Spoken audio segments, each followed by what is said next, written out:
ස්වයංජාත රත්තල්වි. එහෙමත් නැත්නම් මම මේකට කියනවා රතු ස්වයංජාත කියලා. මේ ස්වයංජාත කියන නම මම පාවිච්චි කරන්නේ මම හොයපු විදිහට මට හම්බෙච්ච තොරතුරු අනුව වැඩි බරක් තියෙන මේ නමට.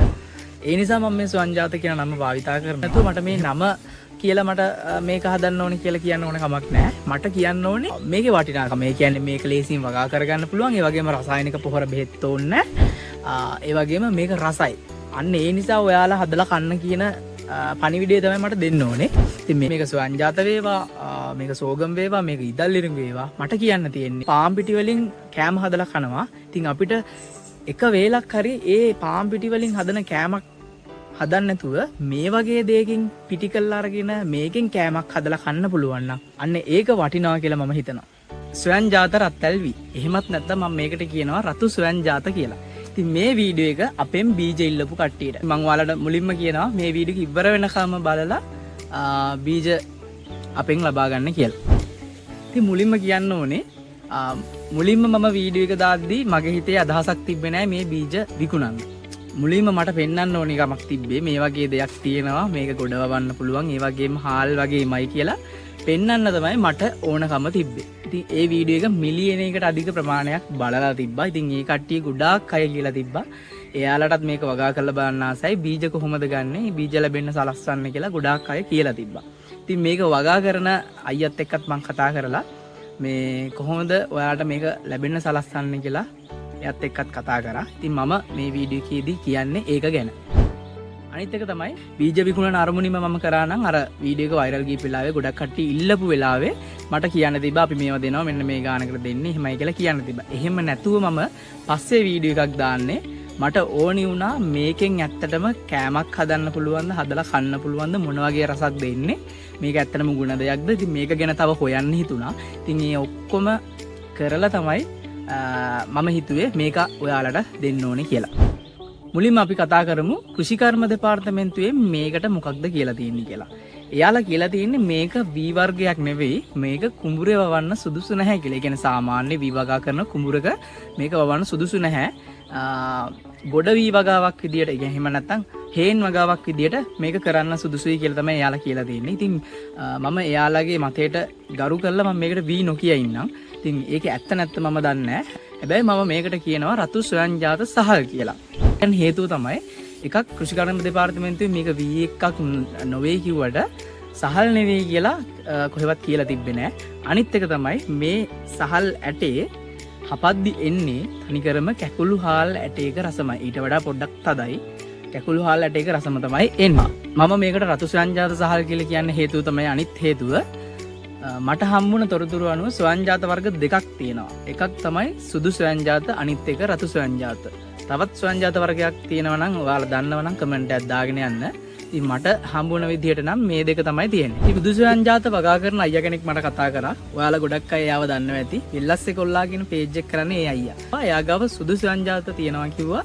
රතු ස්වයංජාත නැහැ ඔය තියෙන රතු ස්වයංජාත කිව්වා පුළුවන් නම් මල්ලි මේ ඕකෙන් බීජ ටිකක් එයාටත් එවන්නයි කියලා කිව්වා. අනිවාර්යයෙන්ම ඒ අයියටත් මම බීජ ටිකක් ලැබෙන්න සලස්වනවා. කිව්වා එයා ගාව තියෙන බීජ වලින් අපිට මේ දෙන්නම් කියලා. එයාගේ පේජ් එකකට ගිහිල්ලා බලන්න අනිවාර්යෙන් මම කියන මගේ වීඩියෝස් බලන කට්ටියට එයාගේ පේජ් එකකට ගිහිල්ලා බලන්න. එයා ලංකාවට ඇත්තටම මාර වැදගත් දෙයක් කරනවා. මොකද එයා පාරම්පරික භෝග වගා කරනවා. ඒ වගේම එයා ඒ වගේම ප්‍රොඩක්ට්ස් හදලා මිනිස්සුන්ට දෙනවා. ඒක ඇත්තටම මාර වටින දෙයක්. ඉතින් මේ ඔයාලත් ගිහිල්ලා බලන්න. ඒ අයියා එක එක පාරම්පරික භෝග වගා කරනවා එකක් නෙවෙයි. යෝධ කුරහන් එතකොට මිනේරි එතකොට මම දැක්කා බඩේරුඟු වර්ග ඒ වගේම සෝගම් ඔය සෝගම් කියනවනේ කට්ටිය. ගිහින් බලන්න ඒ අයියා සෝගම් වගාවකුත් කරනවා. ඉතින් සෝගම් කියන්නේ ගුණදායක ධාන්‍ය වර්ගයක්. ඉතින් ඒ පේජ් එකත් ගිහිල්ලා බලන්නයි කියලා මම ඔයාලට කියනවා. ඒ වගේම මේ අයියවත් ෆලෝ කරන්න. ඉතින් මේ මොකද එයත් මාර වැදගත් දෙයක් කරන්න. ඉතින් අපි ඒව අගය කරන්න ඕනේ. ඊළඟට අපි කතා කරමු මේ වගාව කරන එකේ වාසි මොනවද? ඒ වගේම මේක කොහෙද වගා කරන්න පුළුවන් කියලා. මුලින්ම මම කියනවා දැනට වගා කරලා තියෙන කුඹුරු වලින් වී අයින් කරලා සාමාන්‍ය වී අයින් කරලා මේක වගා කරන්න එපා. අනිත් එක කුඹුරු වල මේක වගා කරන්න යන්න කොහොමත් එපා. ඉතින් කෘෂිකර්ම දෙපාර්තමේන්තුවෙන් කියලා තියෙන්නේ මේක වී කියන්නේ කුඹුරු වල වගා කරන්න එපා කියලා විතරයි. ඉතින් ඇත්තටම මේක කුඹුරේ වගා කරන්න බෑ. මොකද මම දන්නේ මේ වීඩියෝ එක කරපු කෙනත් මේ ගහක් දැකලාද ඒක කිව්වේ කියලා. මොකද මේ ගහක් දැකපු කෙනෙක්ට මේ ඕන කෙනෙක්ට හිතෙන්න ඕනේ මේක කුඹුරේ වවන්න බෑ කියලා. මොකද හේතුව මේ ගහ උස යනවා. ඒ වගේම මුල් කාලේ මුල් පද්ධතිය යන්නේ උඩ. ඒ කියන්නේ මේ ගහ බර වෙනවනේ. එතකොට අර මඩේ තියෙනකොට මේ ගහ කොහොමත් පැටෙන්න තියෙන සම්භාවිතාවය වැඩි. ඉතින් මේක මඩ වගාවේ කොහොමත් කරන්න අමාරු වෙයි. ඉතින් මම රෙකමන්ඩ් කරන්නේත් මේක ගොඩ වගාවක් විදිහට කරන්න කියලා. ඊළඟට අපි කතා කරමු මේක වගා කරන එකේ වාසි මොනවාද කියලා. මේක වගා කරන එකේ වාසි තමයි මේකට රසායනික පොහොර, රසායනික බෙහෙත් මුකුත් ඕනේ නැහැ. මේක නිකම්ම වැවෙනවා. ඒකට බෙහෙත් ඕනේ නැහැ. හැබැයි කාබනික පොහොර දානවා නම් අපිට අස්සන් වැඩිපුර ගන්න පුළුවන්. ඒ නැතත් අපිට නිකම්ම වවන්න පුළුවන් භෝගයක් තමයි මේක. ඉතින් අනිත් වාසිය තමයි වතුර ලොකුවට ඕනේ නැහැ. ඉතින් මට හම්බෙච්ච තොරතුරු අනුව මේක ලංකාවේ ඕන ප්‍රදේශයක වවන්න පුළුවන් භෝගයක්. අනිත් එක තමයි මේක හරියන්නේ කුඹුරු වගාවක් විදිහට නෙමෙයි ගොඩ ගොවිතැනක් විදිහට. ඒ කියන්නේ මමත් රෙකමන්ඩ් කරනවා මේක කුඹුරු වල වවන්න යන්න එපා.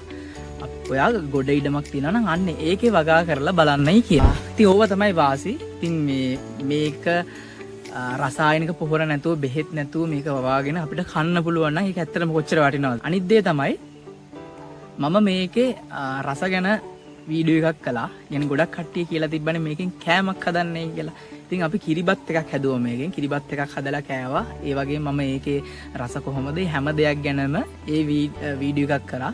ඒ වීඩියෝ එක මම YouTube එකට දැම්මා. ඔයාලා කැමති අයට ගිහිල්ලා බලන්න පුළුවන් ෆුල් වීඩියෝ එක තියෙනවා. ඉතින් ඒ වීඩියෝ එකේදී මේක තැම්බෙන්න කොච්චර වෙලාවක් ගියාද? අපි කිරිබත් එකක් හැදුවේ.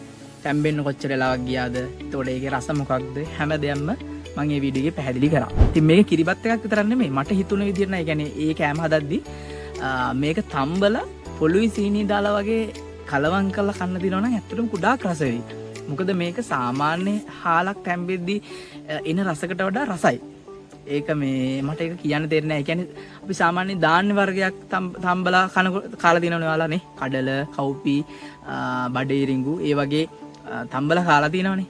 ආන්න ඒ වගේ රසක් එනවා මේක. ඉතින් ඔය අයටත් මම කියනවා මේ ඔයාලා වවාගත්තොතින් මේක වවලා අලුතෙන් කෑමක් හදලා කාලා බලන්න. ඇත්තටම මොකද ගොඩක් ගුණදායක වෙයි. මොකද රසායනික පොහොර බෙහෙත් නැතුව හැදෙන භෝගයක්. අනිත් එක තමයි මේකට කුරුල්ලෝ එහෙම මාර ආසයි. මම දැක්කා බලාගෙනත් ඉඳියා මම වගාව දිහා. කුරුල්ලෝ එහෙම ඇවිල්ලා කාලා යනවා. ඉතින් එහෙම يعني සාමාන්‍ය වගාවක දැන් කුරුල්ලෝ එහෙම වැඩි කන්නාසේ නැහැ. මොකද බෙහෙත් එහෙම ගහනවනේ. මේ වගාව එහෙම නැති නිසා කුරුල්ලොත් එහෙමත් මාර ආසයි මේ කෑම කන්න. ඊළඟට අපි කතා කරමු මේ බීජ අපෙන් කොහොමද ගන්න පුළුවන් කියලා. ඉතින් ඒක කියන්න කලින් මම මුලින් කියන්නේ මිනිස්සු මේක කොහොමද විකුණන්නේ කියලා. බීජ කොහොමද විකුණන්නේ, ඒ වගේම පැල කොහොමද විකුණන්නේ කියලා තියෙන කට්ටිය. ඉතින් මට හම්බෙච්ච විදිහට බීජ 50ක් රුපියල් 17,500ත් අතර ගානකට විකුණනවා. එතකොට පැල විකුණන තැනක් මට හම්බුණා. එතන පැලයක් රුපියල් 50කට. පැලයක් හෝ දෙකක් තියෙනවා මම හිතන්නේ පොට් එකක. ඉතින් මේ පොට් එක රුපියල් 50කට විකුණනවා. ඉතින් මං කිව්වා ඒ අයියට අපි බීජ 50ක් රුපියල් 1000 ගානකට දෙන්න ඕනේ නැහැ. සාධාරණ ගානකට මිනිස්සුන්ට මේක දෙමු කියලා. මොකද බීජ 50ක් රුපියල් 1000ක් කිව්වොත් එක බීජයක් රුපියල් 20ක් වෙනවා. ඉතින් එච්චර ගානකට දෙන්න ඕනේ නැහැ. අපි සාමාන්‍ය සාධාරණ ගානකට දෙමු කියලා. ඊට පස්සේ අයියත් කිව්වා උලක් නැහැ කියලා. ඉතින් මේ බීජ 200ක් රුපියල් 1000කට වගේ දෙමු කියලා එයා කිව්වා. සාමාන්‍යයෙන් 200ක් රුපියල් 1000කට වගේ. 200 ඔයා ගත්තේ කීයකටද? මම ගත්තේ 50ක් 1500කට. දැන් මේක අපිට තව දියුණු කරන්න නම් ඒ ගානටම දීලා කරන්න බෑ. ඒකවල පඳුරු 200කින් පඳුරු 40ක් හදන්න පුළුවන් නේ. ඔව් ඔව්. ඒ කියන්නේ මෙහෙම දැන් මං හොයපු විදිහට ආයේ දැන් 50ක් රුපියල් 1000කට ටිකක් වැඩි. හරිද? මට හම්බුන විදිහට. ඉතින් අපි ඒ වගේ මේ කරන්න ඕනේ. අපි සාමාන්‍ය මේ සාධාරණ මිලකට මේක දෙමුනේ. ඔව්. ඒකට 200ක් රුපියල් 1000කට. 1000කට.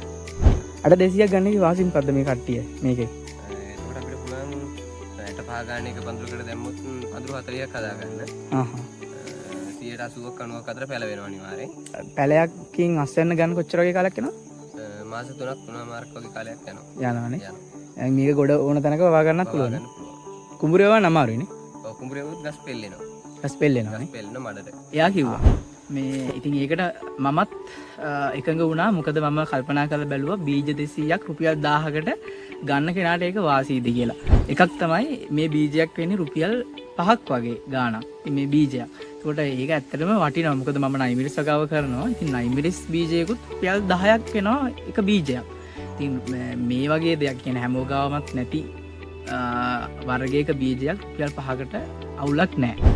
අනිත් එක තමයි බීජ 200ක් ගන්න එකේ වාසිය තමයි වාට ඒකෙන් පඳුරු 40ක් හදා ගන්න පුළුවන්. මොකද එක පඳුරකට බීජ 5යි ඕනේ. ඉතින් පඳුරු 40ක් හදා ගන්නවා කියන්නේ සාමාන්‍ය කෙනෙක්ට ගෙවත්තක මේක වගා කරන්න ඕන නම් බීජ 200 පැකට් එකක් ගත්තා නම් හොඳටම ඇති. අනිත් එක තමයි මේක වගා කරාට පස්සේ මාස 3ක් 4ක් කාලය ඇතුළතදී වාට අස්වැන්න ගන්න පුළුවන්. ඒ අස්වැන්න ගත්තට පස්සේ ඒ අස්වැන්නෙන්ම වාට තව ඕන නම් බීජ අරගෙන පැල කරගන්න පුළුවන්. ඉතින් එකපාරක් අපි බීජ අරගෙන පැල කරගත්තොත් කෙනෙක් එයාට ආයෙ බීජ ගන්න දෙයක් දෙන්නේ බීජ 200ක් රුපියල් 1000කට බීජ 200ක් වට 200 254 ගාණක් වාට හම්බෙයි. ඔර්ඩර් කරන්න ඕන කට්ටිය මම මේ දාන නම්බරයකට WhatsApp message එකක් දාන්න. calls ගන්න එපා. calls බොහෝ දුරට answer වෙන එකක් නෑ. WhatsApp message එකක් දාන්න. වාට අනිවාර්යෙන් බීජ ගෙදරටම ලැබෙන්න සලස්වන්න. අන්තිමට ආයෙත් කියනවා කැමති අය විතරක් බීජ ගන්න. ඉතින් මට මේක බල කරන්න ඕනේ නෑ. මොකද හේතුව අපි ගාව බීජ කොහොමත් තියෙන සීමිත ප්‍රමාණයයි. කිලෝ ගණන් ඉල්ලන්න එපා. කිලෝ ගණන් දෙන්න නැහැ. ඉතින් තියෙන්නේ පොඩි ගාණක්. ඉතින් ගොඩාක් කට්ටිය මේක ඉල්ලලා තිබ්බනේ. YouTube එකෙත් ගොඩාක් කට්ටිය ඉල්ලලා තිබ්බා. Facebook එකෙත් ගොඩාක් කට්ටිය ඉල්ලලා තිබ්බා. මං හිතන්නේ මේ හැමෝම අපිට ඕඩර් එක දැම්මුතින් එච්චර දෙන්නක් තියෙයි කියලා අපි හිතන්නේ නැහැ. ඉතින් තියෙන්නේ සීමිත ප්‍රමාණයයි. මුලින්ම ඕඩර්ස් දාන කට්ටියට අපි මේක ලැබෙන්න සලස්වනවා.